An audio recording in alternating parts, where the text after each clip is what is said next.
her best friend had a daughter living there, and she was a nurse for her doctor husband while they were working for the National Institute of Health and studying cures for cancer. So as part of the stay, they took me to a gallery that was showing batik. And the batik process is very old. It's over 3,000 years in creation, and it's from Africa, Asia. It's definitely a worldwide art form. And from that trip, I learned so much about batik and came back and started exploring it. And that later led to different things in my artwork. And after I finished going to Boston University and getting a degree in graphic design, I started taking up batik again because I really love the art form so much.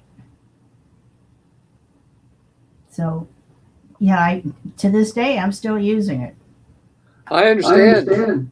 And my God, I've got a terrible echo, and I don't know what to do about that. So let me see. Is that any better? Yeah, it's a little better. Okay. All right. Well, hopefully we'll go on from there. Let me see. Now, I have to admit, I've already messed up because I forgot to go live until you were halfway through that last answer. So this is going to be, I can either end the broadcast and we can start over, or we can just keep going. What do you think? It's up to you. I'm willing to start all over if you want to do that. Well, let me see if we can do that. If not, we just keep going. Well, we might be better off just to keep going because I hate to lose the broadcast completely. Yeah, all right. Well, let's keep going. And well, I'll just have to explain things as I publish it. Anyway, you've already said that you use batik. So as a professional, you now create art using the techniques from batik and tell me with the pronunciation. The Japanese rosome or rosome, which is a Japanese version of batik. Rosome. Okay, and there we go with that echo again. I don't know what's going on here. Well, maybe could you want to get closer to the screen because my headphones were giving me problems with they'd connect and then they disconnect, so I couldn't really stay on. Yeah. Huh. Yeah. See, there we go with the echo. I'm not happy with this. Let me take off my headphones and let's switch gears here. Can you still hear me? Yep, I can hear you fine. All right, that sounds better from my end, and I don't hear the echo. So anyway, like I was saying, you create art using the techniques from batik and rosome, and I watched several videos with concerning both because I wanted to understand the process a little bit better. And I really think that most people probably don't understand those processes because they're not as well known.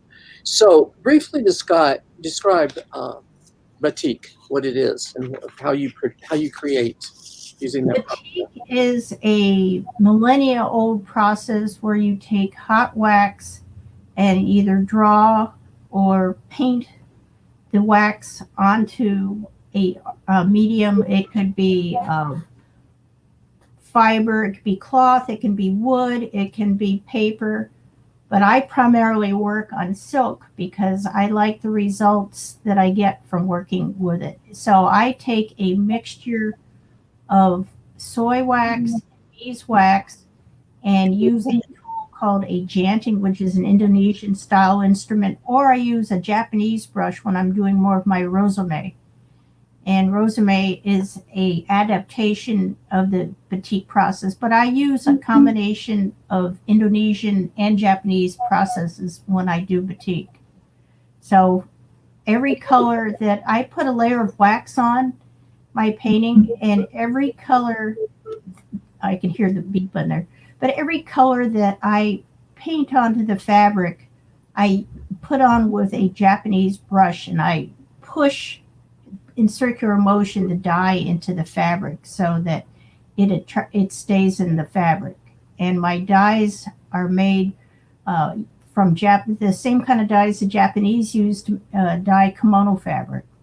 So with the combination of the kimono dyes and the silk, it makes for very bright and vibrant color, which is what I really like. I love color. So just like I saw that you really like colors. I do. Yeah. So in the process, like for example, in my shirt, this is a 3-color batik. And the white on my shirt starts with the white fabric, and I would draw the lines on with a brush or with a gin, and you get these white lines. Then in this particular shirt, because it's not mine, it was dipped in the medium shade of blue, and the whole piece becomes blue and white. And then a stamp was applied, because there's many different ways you can apply the wax to the fabric, but the stamp was applied after dipping it in the hot wax and stamping it onto the fabric. And that kept that color intact while it was dyed a second time in the navy blue. And you can see wherever there are cracks in the fabric, like in the white especially, or in the blue dye will permeate. So it brings a lot of interesting crackle patterns to the art form. But I primarily, by using the Japanese technique, try to not have as much crackle because I find it distracting. I treat my wax and dye painting as a painting medium. So I call my batiks paintings because they are painted. I'm using a lot of watercolor technique when I apply the wax and dye to my work. And I have to build up layers and layers of wax and dye to get the colors that I want, and use a lot of color theory and look how things work. And it's a real thought process. It's not something you can do in a day.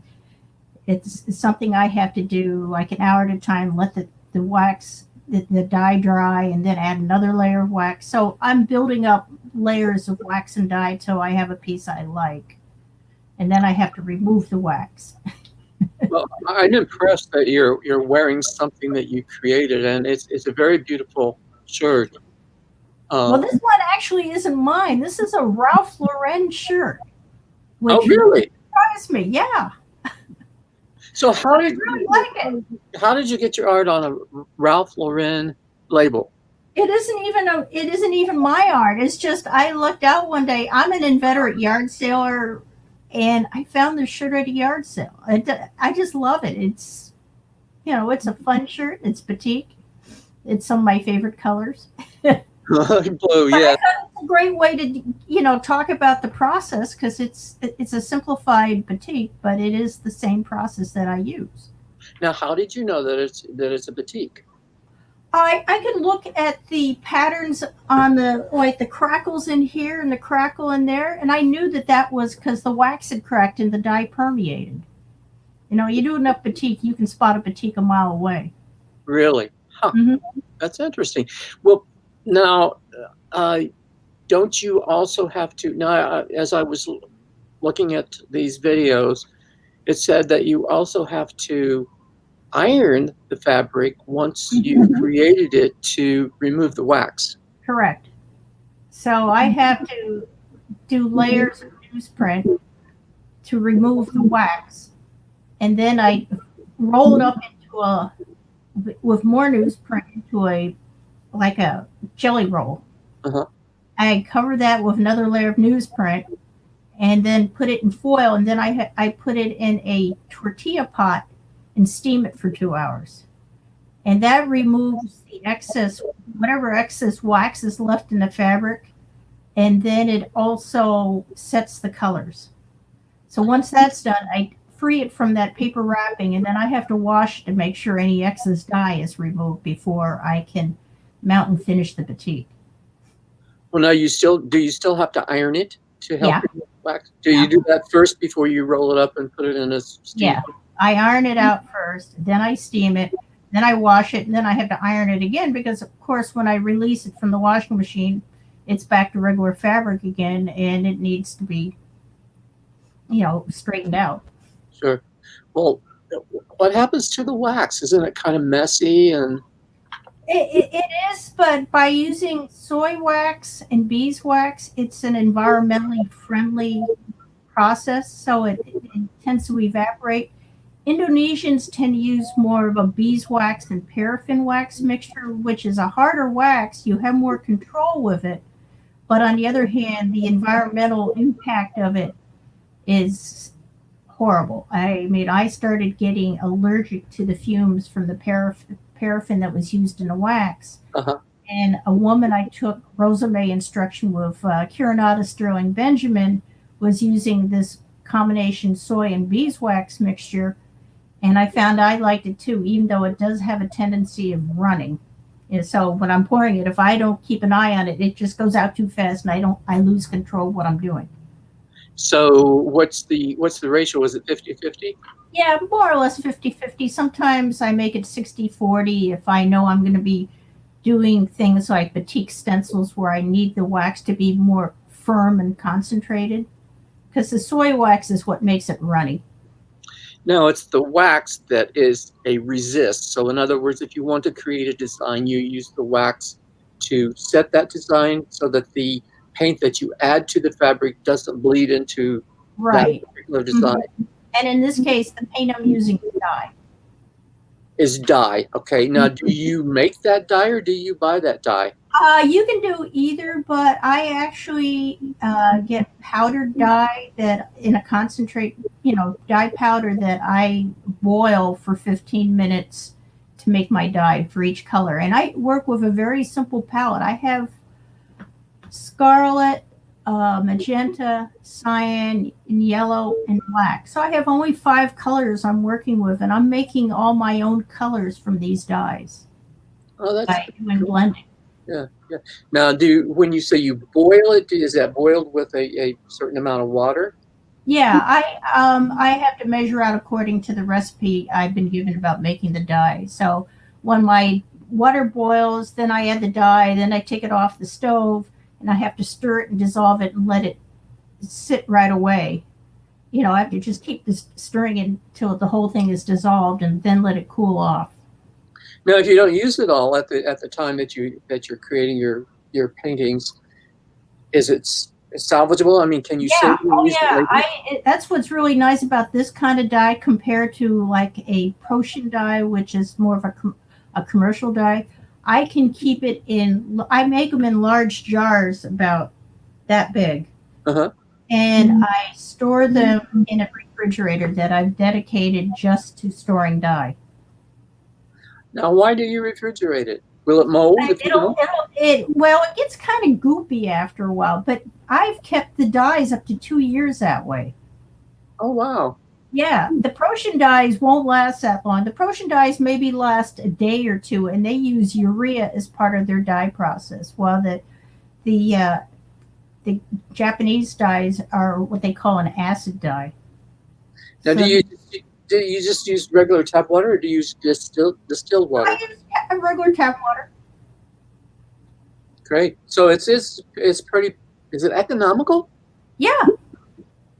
Yeah, I get these little packets, and they're just little plastic envelopes of powder, and I get 3 or 4 jars out of them. And if I want to make the color lighter, I add a little bit more water. If I want to make it darker, I start with a medium color and then add water to it if I want it lighter. So yeah, I can extend it any number of ways. You don't use white. The white is the wax. Oh. So I have to basically start with white silk. I put my drawing on the silk, and then anything I want to keep white, I wax over. Okay. And I work from light to dark, adding my colors as I go and blending them until the whole thing's covered with wax. Now, one of the videos that I watched, they had kind of a stretcher bar type thing where the silk is suspended in the air. Yeah, all my batiks are that way because I need to have. I don't want the fabric when it's wet. I have to wet the silk before I add the dye. Okay. So I need to have the fabric taut so that's why I set it up on a frame. Could you actually do that on a stretcher bars like you do with canvas on a stretcher bar? Oh yeah. Actually, I have two pieces out on my table right now. I got a commission this week to do a pair of palm trees, and they're 24 by 36. So in order to do them large enough, I have two regular frames I've made with stretcher bars that I'm going to attach the fabric to in this case. And then once it dries, once you've taken it through all that process, you're going to stretch it on stretcher bars anyway, are you not? Mm-hmm. Well, actually, what I'm finding in the last year or so, I've developed a technique where I take the finished piece and adhere it to a gallery wrapped canvas. Okay. And then I'm able to put a UV protective coating over it, and that helps preserve it because UV is the biggest killer, as you well know, of most art. If you have direct sun, and in Florida we have a lot of direct sun, so if you don't protect it, it fades real quick. So I found this UV medium from Golden works really well. No, when you have there's an echo. I understand. Anyway, when you have the silk suspended on the stretcher, do you work from both sides or just one side? I can work from both sides. Technically, according to my Rosame instructor, I should be painting both sides or waxing both sides. But I find that I like the softness of painting on one side, but I can actually turn the piece over and use that side as well to mount versus one side or the other, because it's like a stained glass window when you're done with it. You hold it up, Uh-huh. and light goes through it. Yeah, so it's somewhat transparent. Yeah, it carries a design to both sides. Well, when you stretch it on I'm asking a lot of questions here because I don't understand the process, but I like to learn. But anyway, when you stretch it over a gallery wrapped canvas, do you, prior to stretching it on that canvas, do you paint that canvas, say, with acrylics so that because of the transparency of the silk, it will? I use like a matte medium that I paint on the canvas, and while it's wet, then I lay the silk down on top of it so it adheres to the canvas. I see. Okay. And then once it's dry, then I add my finish. So based on that, it's not truly transparent. No, when I get to the mounting stage, it loses its transparency.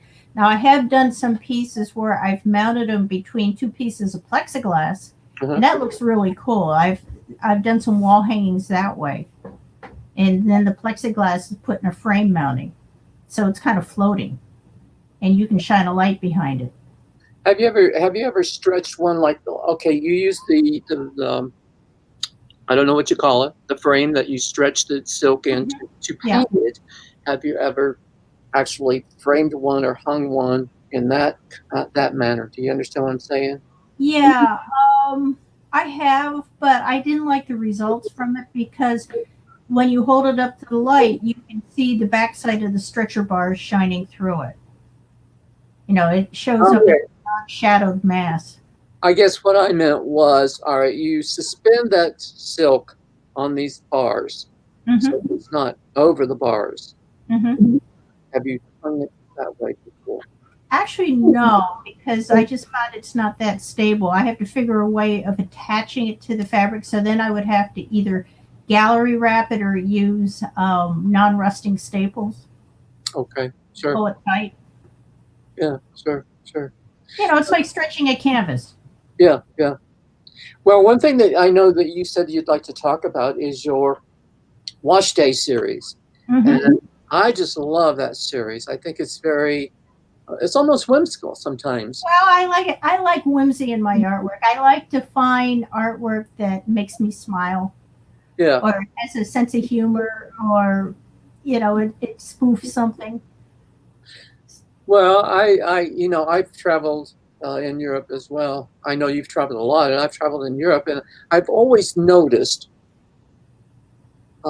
washes hanging from balconies and everything in the cities, and I think it's fascinating. So, Yeah, would you like to talk more about your wash day series?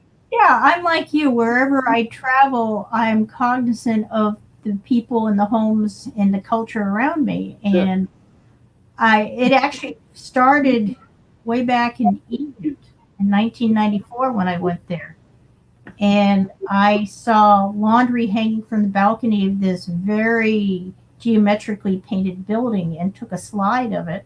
And I actually did a painting from that one last year. But once I did that, it was like on a roll. I would see the way laundry was hanging in the light. Like there's one I call Wash Day St. Lucia. And I was at a beachside town that was having a sunset celebration. And just as we got there at sunset, the sun was highlighting the clothing on the line that was stretched by a beach next to boats. And that really ignited my love for looking at things in clotheslines. And then 5 years ago, as part of our 30th wedding anniversary, we went to the Far East because I wanted to see batik in other countries. So we started off in Korea for 2 nights, and then we flew to Myanmar and spent 5 days in Myanmar. And I went to the Lake Inle district, and there it was really interesting because they had these houses made of bamboo that sat on the water, and they were hanging their laundry from these balconies, bamboo balconies over the water. And that made for some very interesting photographs. And then I went to Indonesia. I started in Java and saw more laundry there. And then I spent several days in Bali. And then I ended up in Jakarta where I wanted to go to the National Textile Museum because they have a batik specific gallery. It's a whole building that's dedicated to batik. And then they have a workshop at the back where they teach people how to do batik.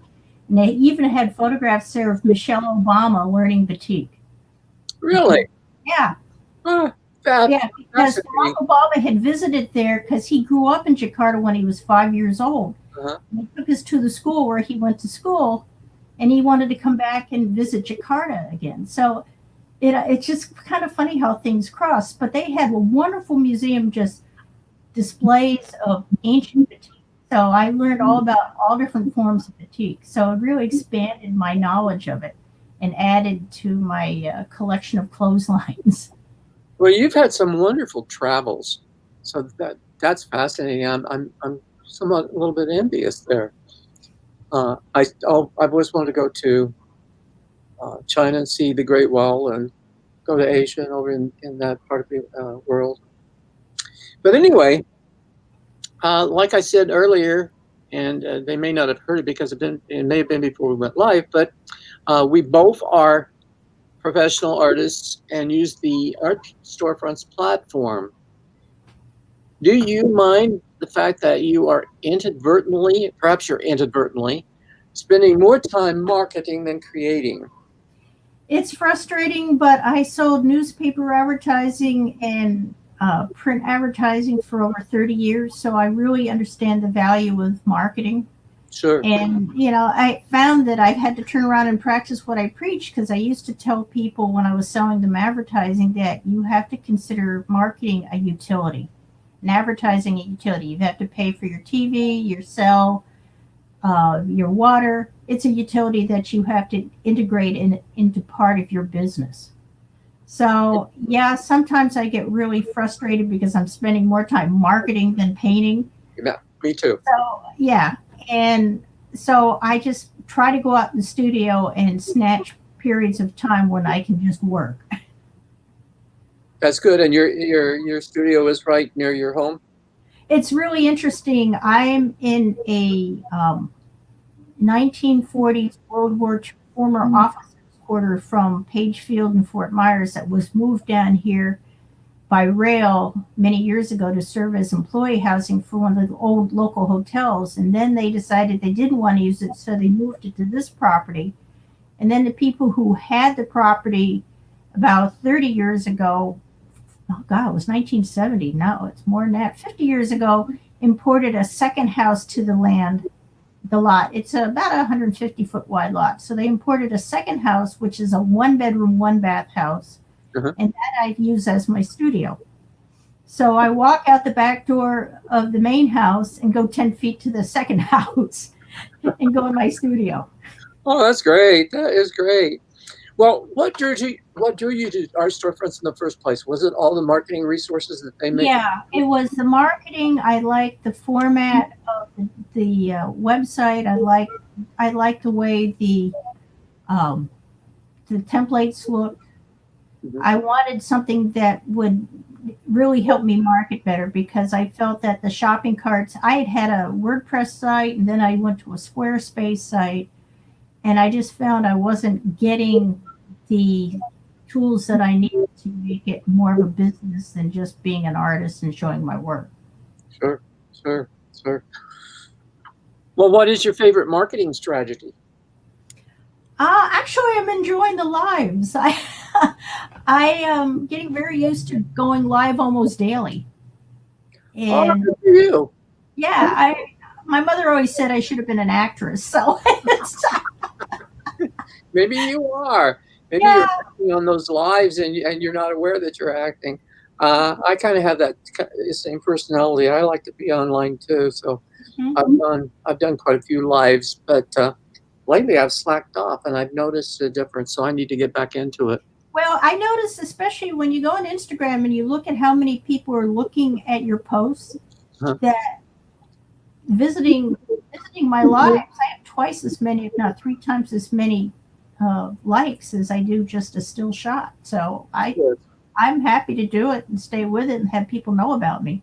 Sure, sure. Are So you ready? many people don't understand what I do. Yeah, yeah, exactly. And this will serve as a way to get them to know exactly what you do. Hmm. You've explained it very, very well.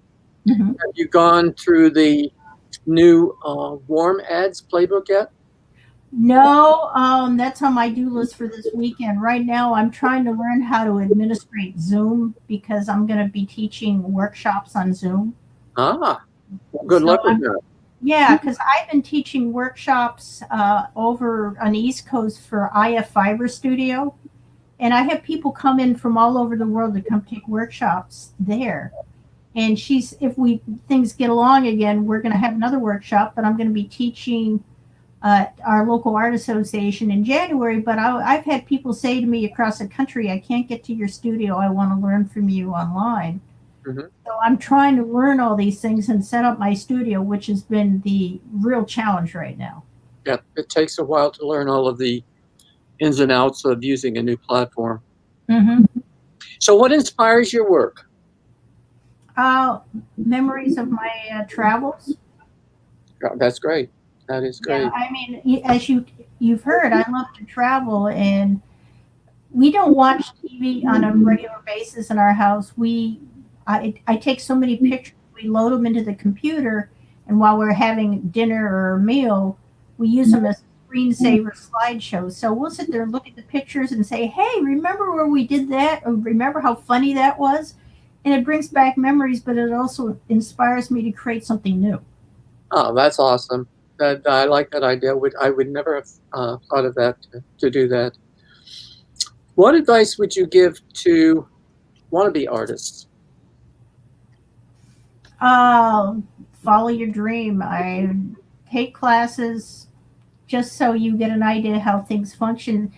Yeah, I get tired of people saying I can't draw a straight line. I sit there and tell them, I can't draw a straight line either. Doesn't doing art doesn't mean you have to draw straight lines. Yeah, yeah, yeah. But I tell people, I say, well, I can't draw a straight line either, but I use a straight edge to do so. Right. Hmm. Yeah, absolutely. So I tell them, follow your love, but if you really are serious, start taking classes because even now I'm taking workshops with other people because I'm always learning. I mean, for example, last year I went with the people from Aya Fiber to Japan and stayed there for 17 days to take an indigo dyeing rhizome katazome, which is Japanese stencil workshop. And that was really a life changing experience for me. It's opened me up to experimenting with some new mediums. And this last year, I've been doing some mixed media pieces in addition to the batiks that are using Japanese newsprint, indigo dye, pieces of recycled jeans, um, paint, and I've been making these wall hangings that aren't stretched. They're mounted on felt, eco felt, made out of recycled bottles, and they've gone over really well in the art community. I've had them in several exhibitions where I've been juried in these pieces versus my regular batiks. It's just something different. Sure. Well, now, do you have those on your website? I have them on my muffyclarkgill.com site. I Okay. haven't put them up on my art storefront site yet because I still consider them kind of a museum gallery kind of thing. Probably eventually I'll put them up. It's just the one thing I do find that's difficult for me is it takes me so long to load and put all the information in for each piece I want to sell. And I have to do a matter of priorities. What do I think my market likes? Like right now, I'm finding that everybody loves turtles, Mm-hmm. and I've been doing some turtle pieces because of the demand for them, especially when I do a giveaway. People just flock to my turtle pieces. And, Nick from Art Storefronts has been very encouraging that way. Sure, sure, he has been, and I think that Patrick likes your wash day paintings. Well, he sure makes fun of them, doesn't he? Well, why didn't I didn't take it as making fun of him. I think he really likes them. Well, I think he's getting used to it now. It took him a while to get used to the idea that somebody would paint clotheslines. But that reminds me. I was in a gallery in San Francisco, and there was an artist. She was from South America, I believe. I don't remember exactly where, but she would hold her painting would have someone holding up a blanket, and all Mhm. you could see of the person was her head over the blanket as she was hanging it on the line, or she was flipping something at the beach, to get the sand off, and all you could see would be her head. So I found Mhm. those very fascinating. So it's kind of like your wash day paintings. If you put somebody behind those clothes, Mhm. pinning them up to the line, there might be another part of your painting. Right. Well, interesting side to that. One of the pictures I took in Japan last year was showing clotheslines in the back of a house in Kyoto. The Japanese, I found, are really interested in air drying their clothing. They do have dryers, but most of them air dry.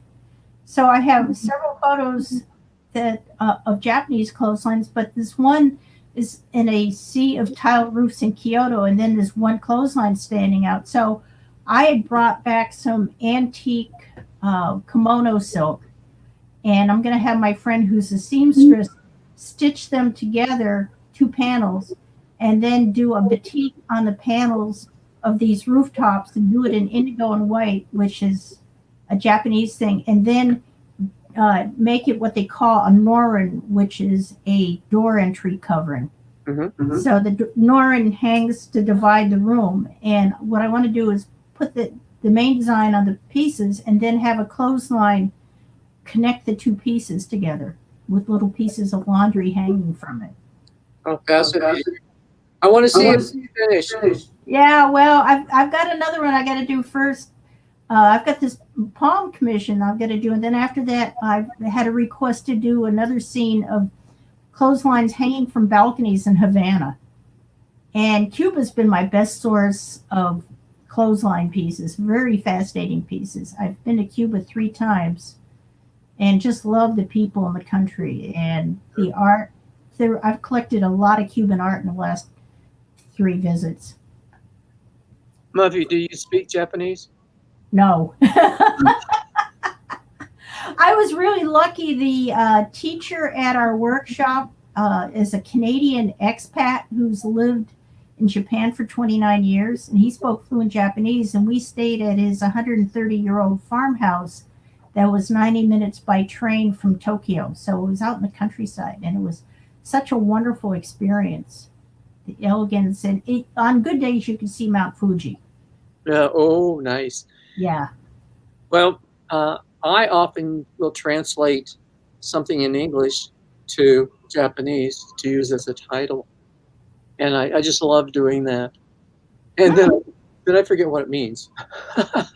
Well, during the initial lockdown, I started going on Etsy and looking for Japanese newsprint. The Japanese newsprint I brought back from last year was just, you go in a hotel lobby, they give away a newspaper. Sure. I smuggled 3 of those out and started dyeing them and integrating them into these wall hangings. So while I was in the pandemic, I ended up going on Etsy and finding a site that was selling vintage pieces of 1930s Japanese newspapers. And I loved them because of the calligraphy and the black and white designs, and the artwork of these pieces was just tremendous. So I want to do something with those. I'll scan them and then I'll use those in another piece. So I just got those 2 weeks ago. They were on hold because no flights were coming from Japan. Sure. And I've also ordered my name as a Japanese chop because I want to be able to add the chop to my artwork. Yes. Is that going to be your signature? Yeah, it might be. I've been using Muffy for years, so it depends on the piece. But if I'm doing one of these mixed media pieces, that'll probably be the signature on it. Oh, awesome. Very good. Very good. Well, since we've gone from your childhood and up to your professional career as a professional artist, outside of art, do you have a favorite activity? And does it influence your work? Yeah, I go every Wednesday morning. I go down to the beach with a group of people that I've been walking with for the last 15 years, and we Nordic pole walk about a round trip of about 5 miles between one city beach to the Naples Pier and back. And I enjoy it because I never know what's going to be in the water or on the land or in the air. Like this week, it'd been raining off and on. So coming back up the beach, all I kept seeing were scenes of rainbows. And then another week I go and I'll see dolphins jumping out of the water. So doing the little field trips like that is part of my joy, and I enjoy working out too. I figure it keeps my body sharp and my mind sharp. There you go. That's very important. Very important, especially for us as artists, and we spend so much time alone. Well, is Yeah, there? I enjoy my time alone. It gives me time to think. It's when you're painting, you're in a meditation. Exactly. Me too. We're problem solvers. Hmm. Problem solvers. Oh, I swim a lot too. So I lap swim 45 minutes once a week, and then I swim some lesser laps. But the repetition of swimming for 45 minutes gets your mind in kind of a zen kind of Uh-huh. frame. Do you swim in the Gulf? Well, I swim in the Gulf, but I primarily do my lap swimming in a fitness center pool. Uh-huh. Yeah. Well, is there anything else you'd like to add before we close? Um, no, I just hope people understand more about what I do, because everybody who they don't realize the sheer amount of hours it takes for me to create a painting, and I just can't whip something out in a day, and so Sure. my output in batiks can be limited because of that, and then doing the marketing, it makes it even more limited. So I'm just trying to come to a happy medium where I can do my artwork as well as do my marketing, because I realize the marketing is essential. Oh, it absolutely is. If we want to sell our work, and I know you do, I certainly Oh, do. I do, yeah. I've got a garage full of art that I've stored over the years, and I need to have a big inventory sale and get rid of some of it. Oh, So, I know. I'm the same way. I had to go up to Sanibel Island Wednesday afternoon in the middle of a rainstorm to pick up artwork from a gallery. I was a guest artist in March at this gallery, uh-huh. and needless to say, I had maybe 10 people show up on my reception. It was 2 days before everything started shutting down. Sure. So the artwork was sitting in the gallery closed up until this time. So I had to go pick it up. Sure. And meanwhile, during the pandemic, I decided to rent a storage unit because I just couldn't fit all the pieces in my studio. So loading these pieces into the storage unit yesterday was a whole lot of fun. So I share your pain. Well, somebody asked me the other day how many pieces I had in my garage, and I said, "Oh, several hundred." I'm not going to tell you exactly how many, but way too many. Hmm. So anyway, and I've started, changing things up. So I'm painting more in oil now instead of all in acrylic. So it's quite fun. Oh, And I love painting in oil too. I paint more in oil than acrylic. Yeah, well, for years I've painted in acrylic, and I'm finding that I really do like the oil, and I found some products to help them dry faster. That's Mhm, one reason I had mhm. avoided it, but now I know how to help them dry faster, and they're dry within 2 or 3 days. Oh, You know, wow. so I'm I really might happy. contact you on that one when I'm painting, doing some oil again, but right now I've got my hands full. Yeah, I understand. Hey, there's one question I did want to ask. Now, do you ever use cold wax? I have thought about it. There's people they've been trying to teach around here. I've done encaustic, and Okay. encaustic is a whole nother animal, and Yeah. I've done several pieces with that because that's a hot colored wax. Mhm. But I found that I was having problems with the fumes from that because it has Damar varnish as part of the beeswax. Yes. And I found that I was starting to have reactions to the fumes. So I have all the materials, but I just haven't focused on it for a while. Yeah. You need good ventilation in order to do encaustic. Yeah. I And mean, even when I put this varnish on my finished paintings, I have to do it outside. I did it once in the studio and about killed me. So um, never again, you know. yeah, you don't want to do that. Well, I use cold wax once in a while, but I haven't for quite some time. But I'm going to go back and use it some more. Well, Hmm. anyway, I want to thank you so much for your time. This has been great to get to know you better and to get to know your art and your whole process. And I think that it will be of interest to many listeners. So once I publish this, or once I create the download, you're welcome to share it with whomever you wish. And we'll just have to explain that I was I goofed, I aired. Well, it's all part of the learning progress. You know what Patrick was saying. We all make mistakes. We're going to keep making mistakes. Just keep going. Yeah, just ship it. Just Just ship ship it. it. We know that term, don't we? Yeah, we do. Well, We listen, do. Robbie, I will see you on the next storefront workshop, I'm sure. Yeah. Oh, I'm sure you will. And it's great to get to know you too, Jerry. Well, thank you very much. I appreciate that. So you have a good weekend. Oh, yeah, and you too. I'm Thank you. going back to the studio. Yeah. Well, have fun and be safe. Okay, thank you. Bye bye. Bye. Well, that was Muffy. I want to thank Muffy so much for her time and spending time with us this morning or this afternoon. So thanks for being my guest. And I want to say, as when I end this, I will put up a final slide that will show you the resources where you can actually you're actually able to look at Muffy's work online. So thanks for watching and listening to the artist's voice. And again, thanks for, well, here I go. I'm reading my notes, so I'm repeating myself. You can find the audio portion of the show on Apple Podcasts and Spotify, as well as on many podcast platforms. You may also listen to the podcast and see examples of the Muffy's work and all artists on the website for the show, which is www.theartistvoice.info. Look for the announcement on Facebook and Instagram for the date and time for the next show. In the meantime, this is Jerry Hardesty signing off and putting up the slide with the resources on it. I'll leave that up for a few minutes in case you want to copy down any of those resources, and I will soon go up.